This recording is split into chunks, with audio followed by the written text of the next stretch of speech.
শিমুল গাছে কে দিল রে নরম নরম তুলা, কার দেশে চৈত্র মাসে জমিন মাঝে ধুলা। মরিচ গাছে কে দিল রে মরিচে এত ঝাল, কার দেশে ফাল্গুন মাসে জমিন ভরা ধান। মায়ের মনে কে দিল রে বিশ্ব জুড়ে মায়া,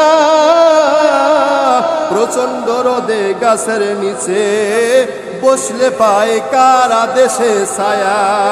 বুলবুলি তার কণ্ঠে পাইল মিষ্টি মধুর সুর, সে যে আর কেউ না আমার প্রাণের রাসূল। জোরে কান সুবহানাল্লাহ। দুনিয়াতে এমন একটি কাজ নাই যেই কাজ আল্লাহ পাকের হুকুম ছাড়া, আল্লাহ পাকের আদেশ ছাড়া কোনো কিছুই আমরা করতে পারি না। আবার মুসল্লি ভাইরা, এই জমিন আল্লাহর, আসমান আল্লাহর, আমি আপনার, আপনি আপনার, আল্লাহর, সবাই কিন্তু আমার আপনার আল্লাহর। সব যদি আল্লাহ পাকের হয়, এই জন্য কোথাও যে আমরা ঠাঁই পাবো না। যেখানে যাবেন না কেন সেখানে আল্লাহর আসমান, যেখানে যাবেন না কেন সেখানে আল্লাহ পাকের জমিন। আবার মুসল্লি ভাইরা, আল্লাহ রাব্বুল আলামিন সূরাতুর রহমানের মধ্যে 33 নম্বর আয়াতে আল্লাহ রাব্বুল আলামিন ডেকে বলেন, ইয়া মা'আশারাল জিন্নি ওয়াল ইনসি ইন ইসতাতা'তুম আন তানফুযু মিন আকতারিস সামাওয়াতি ওয়াল আরদ ফানফুযু লা তানফুযু ইল্লা বিসুলতান। জোরে বলা যাবে কি আল্লাহু আকবার।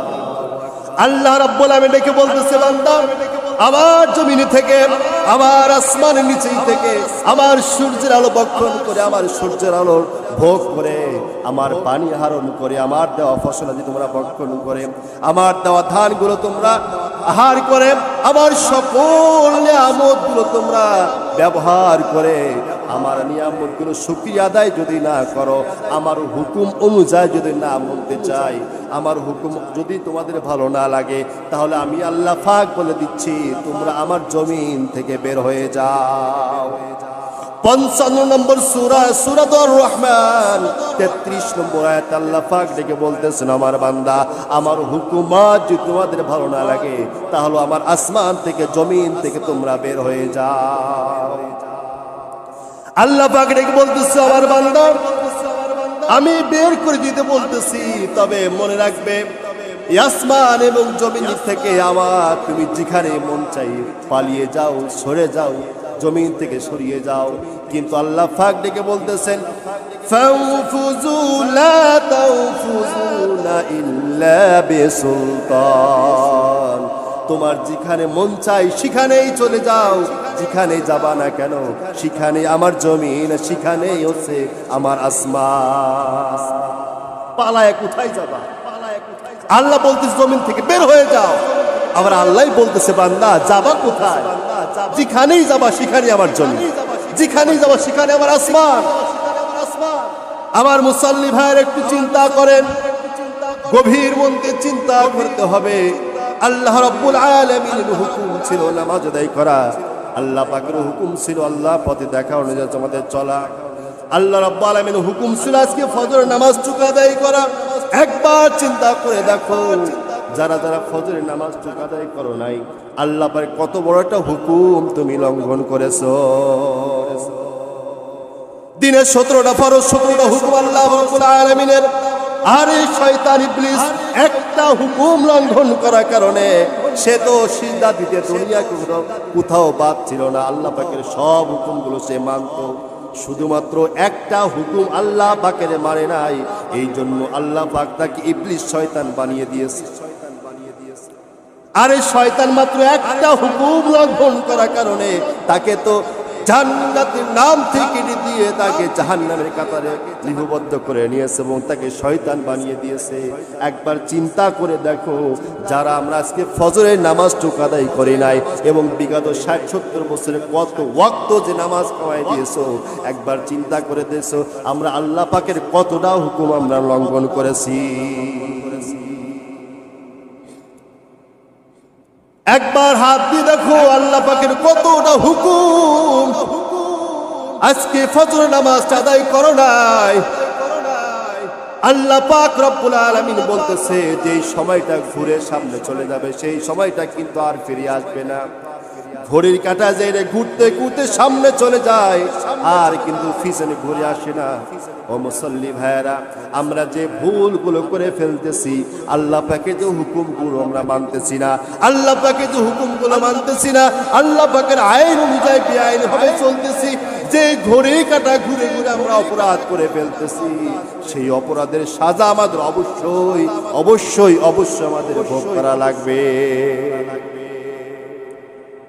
আমার মুসল্লি ভাইরা, আল্লাহ রাব্বুল আলামিনের এই যে নিয়ামতগুলো আমরা বক্ষণ করি, এই যে নামাজগুলো আমরা আদায় করি না, আল্লাহ পাকের হুকুম ছিল সত্য কথা বলা, সত্য কথা আমরা বলি না। আল্লাহ পাকের হুকুম ছিল হালালগুলো আমাদের বেশি বেশি চলা, সেগুলো চলি না। কিন্তু আল্লাহ পাকের কত বড় নিয়ামত, আজকে পর্যন্ত আমাদের সূর্যের আলো বন্ধ করে দেয় নাই, আজকে পর্যন্ত আমাদের বৃষ্টির পানি বন্ধ করে দেয় নাই, আল্লাহ পাক আজকে পর্যন্ত আমাদের ফসলগুলো বন্ধ করে দেয় নাই, আজকে পর্যন্ত আমাদের মুখের থেকে আমাদের খাবারগুলো কেড়ে নেয় নাই। আল্লাহ পাকের যে কত বড় দয়া, এটা আমরা কেউই কিন্তু বুঝতে পারি না। দুনিয়ার মানুষ আপনার সন্তান কথা শোনে না, আপনার ভাই কথা শোনে না, আপনার কলিজার টুকরা কথা শোনে না। আপনার সন্তান যদি আজকে 2 দিন 5 দিন কথা যদি না শোনে, তাহলে আপনি বাড়ির থেকে বের করে দেন, আপনার ঘরে আপনি জায়গা দেন না, আপনার অর্থ সম্পত্তি থেকে বঞ্চিত করে ফেলেন শুধুমাত্র আপনার কথা না শোনার কারণে। আজ আল্লাহ পাকের কতটা হুকুম যে আমরা মানতেছি না। আল্লাহ পাক যদি রেখে বলে, বান্দা কাল থেকে তোমার খাবার বন্ধ, কাল থেকে তোমার জমিনের ফসলগুলো বন্ধ, কাল থেকে তোমার যে ঘের মাছ চাষগুলো করতেছে সব মাছ চাষগুলো যেই পর্যন্ত বড় হয়েছে আরো হবে না, ওই পর্যন্তই শেষ। আল্লাহ পাক ইচ্ছা করলে পারে কি পারে না। আল্লাহ পাক ডেকে বলতেছেন, ইন্নাল্লাহা আলা কুল্লি শাইইন কাদির, সব ক্ষমতার উপরে আমি আল্লাহর কুদরত গ্রহণ করে। এক কথায় সব ক্ষমতার মালিক হচ্ছে আমি আল্লাহ। আমার মুসল্লি ভাইরা, আল্লাহ রাব্বুল আলামিন কাকে কোন সময় কোন জায়গা থেকে যে আল্লাহ রাব্বুল আলামিন বাঁচাবে, এটা আমরা কেউ উপলব্ধি করতে পারি না। দেখা গেল একই গাড়ির মধ্যে একই যানবাহনের মধ্যে আমরা আছি, কিন্তু গাড়িটা যখন উল্টে পড়ে গেল, বাকি 5 জন অ্যাক্সিডেন্ট করে আহত হয়ে গেল, আল্লাহ পাক ওই জায়গা থেকে আল্লাহ কুদরতের মাধ্যমে আমাকে বাঁচিয়ে রেখেছে। তাফসীরে কবীরের মধ্যে ইমাম রাজি রাহমাতুল্লাহ আলাইহি, জুন্নুল মিশরি রাহমাতুল্লাহ আলাইহি তিনি ঘটনা বর্ণনা করতেছেন। ইমাম রাজি রাহমাতুল্লাহ আলাইহি তিনি বলেন, জুন্নুল মিশরি একদিন কাপড় ধোয়ার জন্য নীল নদের কাছে গেল। নীল নদের কাছে যাওয়ার পরে এমন অবস্থায় দেখতেছে একটা বিচ্ছু হাঁটতে হাঁটতে হাঁটতে নদীর কাছে চলে আসলো। আসার পরে নদীর কিনারায় যখন বিচ্ছুটা চলে আসলো, আসার পরে দেখতেছে ওই পানি থেকে, নদীর থেকে একটা কচ্ছপ ভেসে উঠলো। কচ্ছপটা ভেসে ওঠার পরে এইবার ওই বিচ্ছুটা আস্তে আস্তে করে করে কচ্ছপের পিঠের উপরে চড়লো। কচ্ছপের পিঠের উপর যখন চড়লো, ওই কচ্ছপটা নদীর পার থেকে আস্তে আস্তে সাঁতরে নিয়ে যে নদীর উপরে নিয়ে যাওয়া শুরু করলো। ইমাম রাজি রহমতুল্লাহ আলাইহি তিনি বলতেছেন, জুন্নুল মিশরি রহমতুল্লাহ আলাইহি তিনি এই বিষয়টা প্রত্যক্ষ দেখতেছেন। তিনি এই প্রত্যক্ষই দেখাটা উপলব্ধি করে বাকি ইতিহাসটা জানার জন্য তিনিও পানির মধ্যে নেমে গেল, আস্তে আস্তে নদীর ওপারে চলে গেল। যাওয়ার পরে দেখতেছে কচ্ছপটা যখন একেবারে কিনারায় চলে গেল, ওই কচ্ছপের পিঠের উপর যে বিচ্ছুটা ছিল ওই বিচ্ছুটা ডাঙ্গায় চলে গেল। যাওয়ার পরে চলা শুরু করলো। যাওয়ার পরে জুন্নুন মিশরী তার সঙ্গে সঙ্গে পিছনে হাঁটতেছে। দেখা যাক বাকি ইতিহাসটা কি হয়। আস্তে আস্তে যখন জুন্নুন মিশরী দেখতেছে বিচ্ছুটা এমন এক জায়গায় চলে গেল, একটা গাছের তলায় ছায় বসে এক যুবক ভাই, একটা যুবক ছেলে সে আরাম করতেছে, ঘুমিয়ে রয়েছে। পাশে একটা বিষধর সাপ তাকে ধ্বংসন করার জন্য, তাকে মারার জন্য একটা বিষধর সাপ প্রস্তুতি নিয়েছে। এমন অবস্থায় জুন্নুন মিশরী বলতেছে, ওই বিচ্ছুটা বিষধর সাপের পিছন থেকে উঠে যে এবার সাপের মাথার উপরে উঠে বিচ্ছুটাই সাপকে কামড় দিয়ে সাপকে মেরে ফেলে দিল। সুবহানাল্লাহ। যুবকের ঘুম ভেঙে গেল। যার পরে দেখতেছে আল্লাহ পাকের কত বড় নিয়ামত, আল্লাহ পাকের কত বড় নিয়ামত। কচ্ছপ ছিল পানির নিচে আর বিচ্ছু ছিল নদীর উপরে। ওই পার থেকে, নদীর উপর থেকে বিচ্ছুটা এনে সাপকে ধ্বংসন করে ওই যুবককে যে বাঁচাইছে তার নাম হলো আল্লাহ। ও আমার মুসল্লি ভাইরা, ও আমার কলিজার টুকরা যুবক ভাইরা, আজান হয়ে গেলে পরে কোন সাহসে, কোন মনের বলে, কোন মনের সাহসে তোমরা মসজিদে আসতে চাও না? নামাজ পড়তে ভালো লাগে না, আল্লাহর পথে ভালো লাগে না? একবার শুনে রাখো, দুনিয়ার যত কাজই করো না কেন, সব কাজের উপরে আল্লাহর হুকুমত ছাড়া না হলে দুনিয়ার কোনো কাজ হয় না। সব কাজের উপরে আল্লাহ রাব্বুল আলামিন হুকুমত থাকা লাগে। আমার মুসল্লি ভাইরা তারা আসুন, আল্লাহ রাব্বুল আলামিন সূরাতুর রহমানের মধ্যে 41 নম্বর আয়াতে আল্লাহ পাক ডেকে বললেন, ইউরাফুল মুজরিমুনা বিসীমাহুম ফায়ুখাযু বিন নাওয়াসি ওয়াল আকদাম। আল্লাহ পাক ডেকে বলতেছেন, ওই হাশরের ময়দানে যে সকল অপরাধীরা থাকবে, ওই অপরাধীদের চেহারা দেখলে পরে বোঝা যাবে, চেহারা দেখলে পরে বোঝা যাবে কে নামাজি ছিল, কে বেনামাজি ছিল, কে সুদ করেছিল, কে ঘুষ করেছিল, কে মিথ্যাবাদী ছিল, কে অন্যায়কারী ছিল, কে জুলুমকারী ছিল। সকল অপরাধীদের চেহারার মধ্যে ফুটে উঠবে। আর আল্লাহ পাক ওই দিনে ফেরেশতাদের ডেকে বলে, ও ফেরেশতা, ওই লোকের মাথার চুল ধরো। এই কোরআন আয়াতের মধ্যে আল্লাহ পাক বলতেছে, কপালের চুল ধরো আর পা ধরো, এই দুইটা জিনিস ধরে জাহান্নামে নিক্ষেপ করে দাও। সূরা রহমান 41 নম্বর আয়াত আল্লাহ বলতেছে, অপরাধীকে দেখা চিনা যাবে তাদের চেহারা দেখে, কে কেমন অপরাধী ছিল। চেহারা দেখে দেখে ফেরেশতা দেব আল্লাহ পাক হুকুম দেবে, চুল ধরো আর পা ধরো, ধরে নিক্ষেপ করো জাহান্নামে। আমার কলিজার ভাইয়ারা, আমার যুবক ভাইয়ারা, কথাগুলো তো শুনতে একটু মন ভালো লাগে। সুর দিয়ে বলতেছি, শুনতে ভালোই লাগতেছে, ওয়াজ করতেছি, শুনতে ভালো লাগতেছে, কিন্তু বিবেক খাটান, বিবেক খাটান, একটু বোঝেন, বোঝার চেষ্টা করেন। দুনিয়ার সামান্য একটু জ্বর হলে পরে আর শব্দের বাচ্চারা আমরা ব্যথার কারণে বাঁচতে পারি না। একটু মাথায় ব্যথা হয়েছে, পুরো শরীরটা ব্যথিত হয়ে যায়, একটু হাত পা কেটে গেছে বিদায়, কত কষ্ট, কত ডাক্তার, কত কবিরাজ, কত জায়গায় আমরা দৌড়দৌড়ি করি, আমার একটু জ্বর হয়েছে, জ্বর সারানোর ব্যবস্থা পাই না। এই সামান্য বর্তমানে দেখা যাচ্ছে মানুষে আল্লাহ পাকের গজব বলতে হয়। যেহেতু আল্লাহ পাক রব্বুল আলামিন যে গজবটা দুনিয়ার জমিনে দেবেন, সেই গজবটা আর উঠাবেন না, ওই জায়গায় থেকে যায়। করোনা দিয়েছেন, করোনা আছে, এখনো আছে। বর্তমান দেখা যায় ডেঙ্গু জ্বর আক্রান্ত। এই ডেঙ্গু জ্বর, এই মশার কামড়ে ডেঙ্গু জ্বরটা ফিরাউনের আমল ছিল। ফিরাউন তখন আল্লাহ নবী মুসাকে মানতে চাইল না। আল্লাহ নবী মুসাকে যখন ধোঁকা দিল, তখন আল্লাহ পাক রব্বুল আলামিন একবারে ব্যাঙের অভিশাপ দিয়ে পাঠালেন, একবার মশার অভিশাপ দিয়ে পাঠালেন। ব্যাঙ পাঠিয়ে দিলেন আল্লাহ রব্বুল আলামিন। ব্যাঙ দেখতেছে, যেখানেই যাবে সেখানেই ব্যাঙ, ঘুমাতে যাবে বিছানায় ব্যাঙ, বালতির নিচে ব্যাঙ, ভাতের মধ্যে ব্যাঙ, যেখানেই যাবে সেখানেই ব্যাঙ। এর পরবর্তীতে আবার যখন ধোঁকা দিল, তখন আল্লাহ রব্বুল আলামিনের হুকুমে এই মশায় কামড় ডেঙ্গু জ্বর ফিরাউনের জায়গায় আল্লাহ পাক দিয়েছিল। আজ দুনিয়ার জমিনে দেখা যাচ্ছে অসংখ্য অগণিত মানুষ ডেঙ্গু জ্বরে আক্রান্ত হয়ে মারা যাচ্ছে। ঠিক কিনা? ঠিক কিনা বলেন? ডেঙ্গু জ্বর হচ্ছে কি হচ্ছে না? এটা আল্লাহ রাব্বুল আলামিনের গজব। সুতরাং এর থেকে আমাদের বেঁচে থাকতে হবে। আল্লাহ পাক বেঁচে থাকার দোয়াও শিখিয়ে দিয়েছে।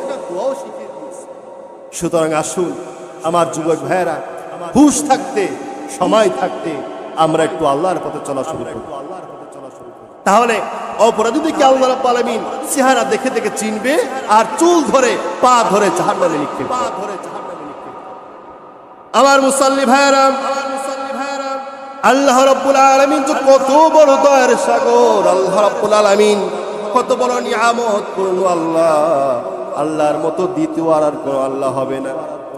সূরাতুল বাকারা 255 নম্বর আয়াতে আমরা যে আয়াতুল কুরসি পড়ি, ওই আয়াতুল কুরসির মধ্যে আল্লাহ পাক ডেকে বললেন, লা তাকুযুহু সিনাতু ওয়ালা নাওম। আমার ঘুম নাই, আমার নিদ্রা নাই, আমার 24টা ঘন্টায় আমি সজাগ। 24টা ঘন্টায় আমি আমার বান্দার দিকে তাকিয়ে আছি, কখন বান্দা কোন সময় কোন বিপদে পড়ে যাবে। আর আমি আল্লাহকে দেখে যদি আমি আল্লাহকে না পাই, সমুদ্রের মাঝে যখন জাহাজ চলা শুরু করে, সমুদ্রের মধ্যে যখন নাবিকরা চলা শুরু করে, বড় বড় তুফান যখন শুরু হয়ে যায়, বড় বড় ঝড় যখন শুরু হয়ে যায়, ওই যখন নাবিকরা যখন আমি আল্লাহ বলে ডাক দেয়, আমার আল্লাহ ডাক দেওয়ার সঙ্গে সঙ্গে আর ওই সময় যদি আমি আল্লাহ ঘুমিয়ে থাকি, তাহলে আমার বান্দার আল্লাহ আমি হতে পারলাম না। সুতরাং যে যেখানে যে অবস্থায় বসে বিপদে পড়ে আমার আল্লাহকে ডাক দিবে, আল্লাহ পাক সঙ্গে সঙ্গে তার ডাকে সাড়া দেয়। জোরে কন্যা সুবহানাল্লাহ। এই জাহাজগুলো সমুদ্রের মাঝে যে জাহাজগুলো চলে, এই জাহাজগুলো দুনিয়ার নাবিকরা চালায়, কিন্তু আল্লাহ পাক রব্বুল আলামিন নির্দেশে দুনিয়ার নাবিকরা জাহাজগুলো পরিচালনা করে, কিন্তু মূল কলকাঠি হচ্ছে আমি আল্লাহর কাছে। এই কথা নিজের থেকে বানায়া বলি না আমার মুসল্লি ভাইরা। আল্লাহ রাব্বুল আলামিন এই জাহাজগুলোকে আল্লাহ পাকের নিয়ন্ত্রণে চলে। এটা অসংখ্য কোরআনের আয়াতে আল্লাহ পাক ডেকে বললেন। 1 নম্বর 45 নম্বর সূরা জাসিয়া 12 নম্বর আয়াতে, 31 নম্বর সূরা লুকমান 31 নম্বর আয়াতে, 14 নম্বর সূরা ইব্রাহিম সূরার মধ্যে 32 নম্বর আয়াতে, 22 নম্বর সূরা হজ 22 নম্বর আয়াতে, 30 নম্বর সূরা আর রুম 40 নম্বর আয়াতে, 35 নম্বর সূরা ফাতির 12 নম্বর আয়াতে, 10 নম্বর সূরাতুল ইউনুস 22 নম্বর আয়াতে, সূরা আর রহমান 24 এবং 25 নম্বর আয়াতে, 42 নম্বর সূরাতুশ শুরা 32 নম্বর আয়াতে, 16 নম্বর সূরাতুন নাহাল 14 নম্বর আয়াতে, 2 নম্বর সূরাতুল বাকারা 164 নম্বর আয়াতে। আমি কয়টা মাত্র পাইছি আজকে সকালে, আর তো অসংখ্য আয়াতে। এই সূরাগুলোর আয়াতগুলো একটু পড়ে দেখবেন, এই সূরাগুলোর মর্ম তো একটাই। আল্লাহ পাক বলে দিচ্ছেন, সমুদ্রের মাঝে যখন নাবিকরা জাহাজগুলো চালায়, শুধু নাবিকরা পরিচালনা করে, বাকি কলকাঠি আমি আল্লাহর হাতে। আমি আল্লাহ যেদিকে ঘুরাই জাহাজটা সেদিকে চলে। অনেক সময় নাবিকরা দিতে চায় ডাইনে, কিন্তু রাডারের মাধ্যমে ডাইনে যায় না, বামে চলে যায়। আল্লাহ পাক ইচ্ছা করে বান্দা জাহাজটা ডাইনে নিও না, ডাইনে বিপদ, বামে চালা। এই কয়টা সূরার নাম বললাম, সূরা আয়াতগুলোর নাম্বারও বললাম। এই সকল আয়াতগুলোর অর্থ একটাই, যে বান্দা এই জাহাজগুলো আমি চালাই। সুতরাং ওই জাহাজগুলো যখন ডুবে যাবে, যখন সমুদ্রের মধ্যে ঝড় তুফান শুরু হয়ে যাবে, ওই সমুদ্রের মধ্যে যখন ঝড় তুফান শুরু হয়ে যাবে, ওই জায়গায় যে সকল মানুষরা থাকবে, ওই জায়গায় যে সকল আমার বান্দারা থাকবে, ওই নাবিকের মধ্যে যদি আল্লাহ ওয়ালা একজন ব্যক্তি থাকে, আর ওই আল্লাহ ওয়ালা ব্যক্তি যদি পানিতে ডুবুডুবি ভাব আমি আল্লাহ বলে ডাক দিয়ে যদি বলে, আল্লাহ তুমি আমাকে বাঁচাও, আমি সঙ্গে সঙ্গে ওই বান্দার উপকারে চলে আসি। সুতরাং ও আমার মুসল্লি ভাইরা, নামাজ পড়ি না, রোজা রাখি না, হজ করি নাই, আল্লাহর হুকুম মানে নাই, আজান হয় নাই, আজান হওয়ার সঙ্গে সঙ্গে ঘাটটা পাকা করে আমরা চলে গেছি, তারপরেও কিন্তু আমাদের এখনো ভাত বন্ধ করে নাই, তারপরেও কিন্তু এখনো পানি বন্ধ করে নাই, তারপরে এখনো রিজিক বন্ধ করে নাই। সব নিয়ামত আল্লাহ পাক দিচ্ছেন, কিন্তু মনে করবেন না, আল্লাহ পাক বলতেছেন, ওয়াম্মা বিনি'মাতি রাব্বিকা ফাহাদ্দিস। কাল কিয়ামতের ময়দানে তোমাকে দাঁড় করিয়ে প্রত্যেকটা নিয়ামতের হিসাব আমার কাছে দেওয়া লাগবে। প্রত্যেকটা নিয়ামতের হিসাব পাই টু পাই আপনাকে দেওয়া লাগবে। তারপর আল্লাহ পাক জান্নাত দেবে কি দেবে না আল্লাহ পাকের ইচ্ছা। হাত ভালো দিয়েছিলাম, চক্ষু ভালো দিয়েছিলাম, চক্ষু দিয়ে তোমার যে কাজগুলো করার কথা ছিল সেগুলো করো নাই। রাত দিয়েছিলাম তোমার রাত্রে ঘুমানোর জন্য, আল্লাহ পাক বলতেছেন ওয়াজআলনা নাওমাকুম সুবাতা, আমি তোমাদের রাত্র দিয়েছিলাম ঘুমানোর জন্য। ও যুবক ভাইরা, রাত্র আল্লাহ পাক দিয়েছে ঘুমানোর জন্য, কিন্তু রাত্র যখন হয়ে যায় তখন শুধু মোবাইলটা বের করে ফেসবুক চালাও। আল্লাহ পাক বলতেছেন ওই মুহূর্তে ফেসবুক ইন্টারনেট চালানোর অবস্থায় যদি আল্লাহ রাব্বুল আলামিন হুকুম হয়ে যায় আজরাইলকে দিয়ে যদি পাঠিয়ে দেয়, আর ওই অবস্থা যদি আজরাইল দেখে যে তুমি ফেসবুক চালাচ্ছ, আজরাইল আল্লাহকে বলবে আল্লাহ তুমি কার জান কবজ করতে দিয়ে পাঠাইছো, সেই বান্দা তো রাত 1টার সময় এখনো ফেসবুক চালায়। কথা বুঝছেন? অবস্থা কোথায়? আল্লাহ বলছে ওয়াজআলনা নাওমাকুম সুবাতা, বান্দা আমি তোমার রাত্র দিয়েছি, রাত্রে ঘুমাবা। সারাদিন পরিশ্রম করেছো, সারাদিন পরিশ্রম করেছো, এখন তো ঘুমা, এখন ঘুমা। অথচ আমরা সে রাত্রটাকে দিন বানিয়ে ফেলি, দিনকে রাত বানিয়ে ফেলি। কেন? সকালে 11টায় সকালে ঘুম। আমার কথা বিবেক খাটিয়ে একটু চিন্তা করে। কোরআন থেকে বলতেছি, হাদিস থেকে বলতেছি, আপনাদের বোঝানোর জন্য বলতেছি। আসুন আমরা সবাই ভালো হয়ে যাই, আমরা সবাই আল্লাহর পথে চলা শুরু করি। আজান হলে পরে যত ব্যস্ত থাকি না কেন মসজিদে ঢুকে যাই, আল্লাহকে সিজদা দিই, আল্লাহর পায়ে সিজদা দিই। সব তো বুঝি, কিন্তু আল্লাহর পথে যদি না চলি, যদি নামাজ না পড়ি, আল্লাহর পথে না চলি, তাহলে অবস্থা কি হবে একবার ভেবে দেখে। আমার মুসল্লি ভাইরা, আল্লাহ পাকের যে কত বড় নিয়ামত। একটা ইলিশ মাছ আপনি কিনছেন বাজার থেকে, ওই ইলিশ মাছটা যখন কেটেছেন, রান্না করা হয়েছে, যখন খাবারের জন্য দেওয়া হয়েছে, ছেলে বলতেছে আমার পেটের মাঝখান দাও, মেয়ে বলতেছে আমার নেজের মাঝখান দাও, আপনি বলেছেন আমার মাথার মাঝখান দাও। কেন কেন? মাছটা একটাই তো মাছ, কিন্তু আল্লাহ পাক রব্বুল আলামিন এমন সুন্দর স্বাদ দিয়েছেন। লেজের মাছে এক মজা, পেটের মাছে এক মজা, মাথার মাছে আর এক মজা। আর আপনার বাড়ির সামনে তো গরু, গাভী, গরু রেখে দিয়েছেন। সকাল বেলায় যখন আপনি দুগ্ধ গ্রহণ করার জন্য আপনি সকালে বালতি নিয়ে দৌড়ান, আল্লাহ পাক ডেকে বলতেছেন ওই গরুও কাল হাসরের ময়দানে আপনার বিরুদ্ধে মামলা দায়ের করবে। ওই গরু দাঁড়িয়ে বলবে রব্বুল আলামিন তুমি আমাকে দিয়েছিলে তোমার বান্দার সেবা করার জন্য, কিন্তু তোমার বান্দা আমার রক্তগুলো চুষে চুষে নিয়ে আমার ছোট্ট বাচ্চাকে, বাছুরকে খেতে দেয় নাই। সকালবেলায় হলে পরে আমার দুধ থেকে দুধ দহন করে সে বাজারে বিক্রি করেছে, কিন্তু তার আল্লাহ পাকের হুকুম ছিল সে নামাজ আদায় করা। আল্লাহ তোমার বান্দা যদি আজকে নামাজ আদায় করতো, তোমার হুকুম অনুযায়ী চলতো, আমার গরুরও কোনো অভিযোগ ছিল না। সুতরাং তোমার বান্দার সেবা যত্ন করেছি মাত্র তোমার করার কারণে, তোমার হুকুমের কারণে। আজকে তোমার দুধের হিসাব দাও, তারপর তোমার বান্দার জান্নাতে দাও। একবার চিন্তা করে দেখো, ওই গরু থেকে রক্ত হবে লাল, গোবর বের হয় সবুজ, গরুটা হলো কালো, ওই ভিতর থেকে সাদা দুগ্ধ, ধবধবে সাদা দুধ আল্লাহ পাক কুদরতের মাধ্যমে বের করে দেয়। কত নিয়ামতের কথা বলবো আপনাদের, নিয়ামতের কথা বলবো। শিমুল গাছে কে দিল রে নরম নরম তুলা, কারা দেশে চৈত্র মাসে জমিন মাঝে ধুলা। মরিচ গাছে কে দিল রে মরিচে এত ঝাল, কারা দেশে ফাল্গুন মাসে জমিন ভরা ধান। মায়ের মনে কে দিল রে বিশ্ব জুড়ে মায়া, প্রচন্ড রোদে গাছের নিচে বসলে পায় কারা দেশে ছায়া। বুলবুলি তার কণ্ঠে পাইল মিষ্টি মধুর সুর, সে যে আর কেউ না আমার প্রাণের রাসূল। জোরে কান সুবহানাল্লাহ।